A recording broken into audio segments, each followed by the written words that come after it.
Guys, you're watching the Geek Channel, and today we're ranking from worst to best the Spider-Man movies. Yes, we're talking about Spider-Man, talking about his worst to best films. So, without further ado, let's get on with Spider-Man 2. Spider-Man 2. It's just, not the best. The villain is a bit naff. I think both villains. His losing his girlfriend and him promising to the dad in the first movie is quite sad. But yeah, Peter in this is solid though. I think Spider-Man itself is really good, but the movie is just terrible. Next up on the list is Homecoming. Yes, Homecoming. I do like Homecoming. Everything else now I just like. I like all the Spider-Man movies. Homecoming, having Iron Man in there and that like Ben figure and the focus point, and we have Falcon and obviously dating that girl, and it turns out to be the bad guy, daughter, and that controversy is really cool and interesting. I think it works quite well. It's a lovely, fun film that has Peter Parker really as a strong character, and then Spider-Man. But yeah, next up is Spider-Man, The Amazing Spider-Man 1. Amazing Spider-Man 1, it would have been this place and then Homecoming, but I rewatched it recently and just love it. I would do it for you. Mm-hmm. Him and Gwen are really good chemistry. I like that a lot. I think the villain's not that bad and obviously turning people into lizards. Okay. Peter is a strong character that is learning his abilities very interestingly, and it's very much research. We kind of get glimpses more of his parents than we ever did before with other Spider-Man. But yeah, I like it. I think it's a solid piece, and what more can I say? Next up is Spider-Man Far From Home. I think this is brilliant. Into the MCU, I think it's a very strong film. And we also have, obviously, Nick Fury, who turns out to be a Skrull, but you know.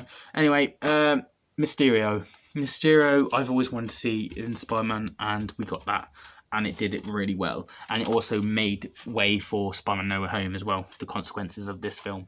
And I think, obviously, MJ revealing, of course, learning that he's Spider-Man in this film, and going to different places in the world, and obviously Spider-Man going to the UK for once. Woo! I like it. I like it a lot. But yeah. Next up, we have Spider-Man 3, the original Tobey Maguire movies. It's really good. I like Spider-Man.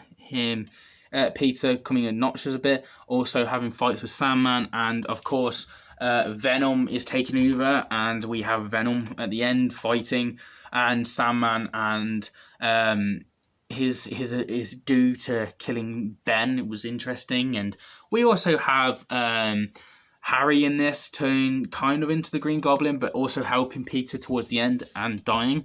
But I think it's a brilliant way to close off the Tobey Maguire trilogy, to be fair, even though it wasn't meant to end.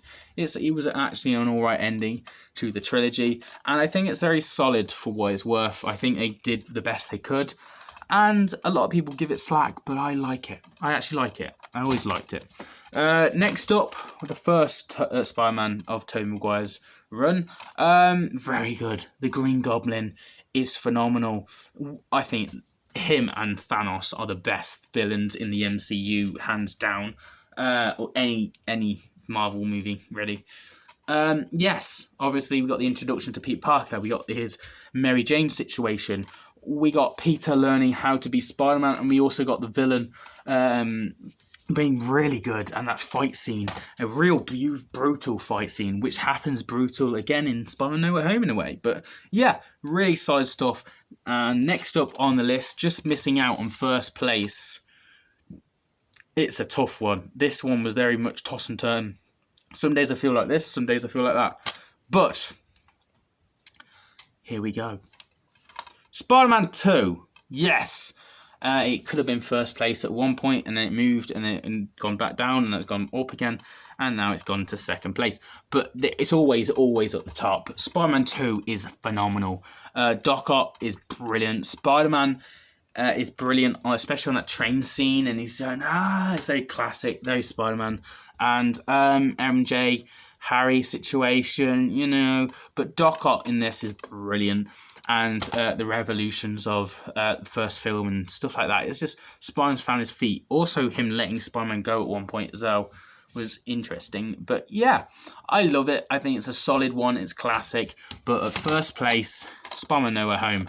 I'm sorry. I know you're just doing it for the hype and the fact, and you.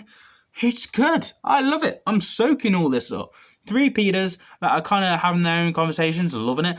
Then we got 3 Spider-Man actually attacking all the villains, and you got all the villains, like all of them. Sandman, Green Goblin. We didn't get the other Green Goblin, thank God.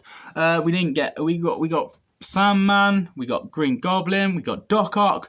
Doc Ock, really good chemistry with the other Spider-Man and him turning good. We also got him fighting a little bit, at least, on the bridge, and yeah. You got the Electric Man, Spiky Man, Spider-Man 2 villain. That's pretty naff in that movie, but he's all right here. You've also got the Lizards. He's all right here. What else? What else we got? We got a lot. Oh yeah, Spider-Man fighting Doctor Strange was kind of cool, and just the connections between all the other Spider-Man and them talking. It's just beautiful. It's just beautiful. I love it. I soak it all up, and that sacrifice of making everyone forget who he is to save the day is just. It's sad, but it's emotional. It's beautiful. It's brilliant, and it's a goodbye to Ned and MJ for now. But yes, I love it. It's back to basics. He's let go of the iron suit and stuff. Now he's got his own made-up suit. And yeah, it's a solid piece. And that's my review and ranking. Also, just for the bants, bear with me. There we go. I have a Spider-Man outfit for TikTok. I did duets back in the day. Don't redo them that much, but they're still on my account. Still getting done, so why not just end the video with this? Yeah, there we go. Had to get the Tobey Maguire one. So, there's my ranking and review. Oh, this is hard to talk with. Right, that's my ranking. That's my review on Spider-Man. From worst to best, what's yours? Let me know in the comments down below. And as always, I will see you guys for another video soon. We do Marvel, DC, and Jones, Doctor Who, Rick and Morty. You know, really space for me for a geek like me. So join the journey and subscribe. As always, I will see you guys next time. Have a nice day.